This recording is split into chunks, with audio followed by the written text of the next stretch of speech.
নমস্কার বন্ধুরা, আমার কথালয় চ্যানেলে আপনাদের সকলকে জানাই স্বাগতম।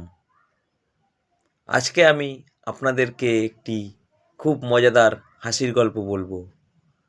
গল্প শুরু করার আগে আপনাদের সকলের কাছে আমার অনুরোধ, গল্পটি ভালো লাগলে চ্যানেলটিকে সাবস্ক্রাইব করে নেবেন এবং গল্পটি লাইক করবেন এবং আপনাদের প্রিয়জনদের কাছে গল্পটি শেয়ার করবেন। তাহলে শুরু করছি আমি আজকে আমার মজাদার হাসির গল্পটি। গল্পের নাম হলো কিপ্টে কাস্টমার বনাম অতি চালাক ডেলিভারি বয়। এই গল্পে দুটি চরিত্র আছে, একজন হচ্ছেন ডেলিভারি বয় নাম বল্টু, আর একজন হচ্ছে কাস্টমার গফুর ভাই। গফুর ভাই হলেন এলাকার সবচাইতে বড় কৃপণ। এই গল্পে উনি হচ্ছেন কাস্টমার, আর বল্টু হচ্ছে নতুন জয়েন করা অতি চালাক ডেলিভারি বয়। তো শুরু করছি আমি আজকের গল্প। গফুর ভাই জীবনে কোনোদিন কাউকে এক কাপ চাও খাওয়াননি।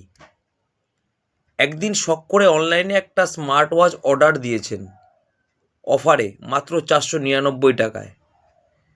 ডেলিভারি বয় বল্টু যখন পার্সেল নিয়ে গফুর ভাইয়ের দরজায় কড়া নাড়ল, তখন দুপুর 2টো।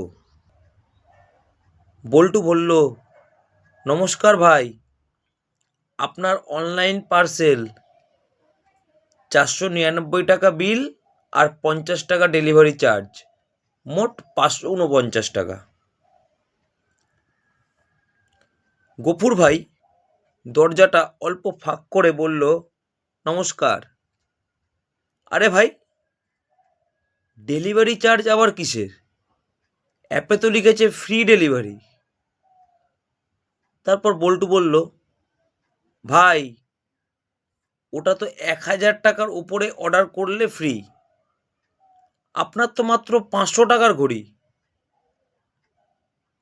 গফুর ভাই তখন বললেন, শোনো মিয়া, এই রোদে কষ্ট করে আসছো, তোমাকে এক গ্লাস পানি খাওয়াবো ভেবেছিলাম, কিন্তু তুমি এসেই চার্জের কথা বললে। মনটা ভেঙে দিলে তো? আচ্ছা যাও, 540 টাকা ধরো, 9 টাকা কম দিলাম, ওটা আমার ডিসকাউন্ট। বল্টু তখন মনে মনে ভাবল, ভাই রে ভাই, 9 টাকার জন্য ডিসকাউন্ট চাচ্ছে, দাঁড়া, মজা দেখাচ্ছি। বল্টু একটু হেসে বলল, আচ্ছা ভাই, আপনি যখন বলছেন ঠিক আছে, কিন্তু ঘড়িটা চেক করে নেবেন না? গফুর ভাই বললেন, ও হ্যাঁ হ্যাঁ, দাও দাও দাও, প্যাকেটটা খুলি। যেই না গফুর ভাই প্যাকেটটা খুলেছে, প্যাকেট খোলার সঙ্গে সঙ্গেই সে অবাক। তখন সে অবাক হয়ে বলল, আরে, এটা তো ঘড়ি না, এটা তো একটা খেলনা প্লাস্টিকের হাত ঘড়ি। এটার দাম বাজারে বড় জোর 20 টাকা হবে। তোমরা কি এই জোচ্চুরি শুরু করছো? বল্টু তখন খুব সিরিয়াস মুখে বলল, ওহো ভাই, আপনি তো 540 টাকা দিয়েছেন, তাই কোম্পানি অটোমেটিক লো বাজেট ঘড়ি পাঠিয়ে দিয়েছে। ওই 9 টাকা কম দিচ্ছেন না, ওই 9 টাকার জন্যই সিস্টেম আসল ঘড়িটা ক্যান্সেল করে দিচ্ছে। গফুর ভাই তখন মাথায় হাত দিয়ে বললেন, হে কপাল, এ কি বলছো কি? 9 টাকার জন্য আমার 500 টাকার ঘড়ি গেল। এই নাও, আরো 10 টাকা দিচ্ছি, আমাকে আসল ঘড়িটা দাও। বল্টু তখন বলল, উহু ভাই, এখন তো আর হবে না, এখন রিফান্ড পলিসি চেঞ্জ হয়ে গেছে।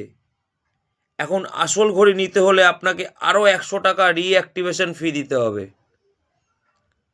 গফুর ভাই, 100 টাকা?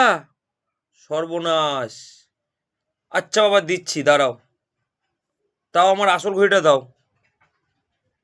তারপর গফুর ভাই ঘর থেকে 100 টাকা এনে দিলেন। বল্টু টাকাটা পকেটে ভরে একটা আসল ঘড়ির বক্স বের করে দিল। বলল, এই নিন ভাই আপনার আসল স্মার্ট ওয়াচ। আসলে আপনার আগের প্যাকেটটা আমিই মজা করে পাল্টে রেখেছিলাম। আপনার 9 টাকা ডিসকাউন্টের শখ মেটাতে গিয়ে আমার 100 টাকা বকশিস হয়ে গেল। রোদে আসার কষ্টটা সার্থক হলো। আসি ভাই, নমস্কার। বল্টু সেখান থেকে শীষ বাজাতে বাজাতে চলে গেল। আর গফুর ভাই দরজায় দাঁড়িয়ে কপাল চাপড়াতে লাগলেন। হায় কপাল, 549 টাকার জিনিস এখন তার পড়ল 649 টাকা।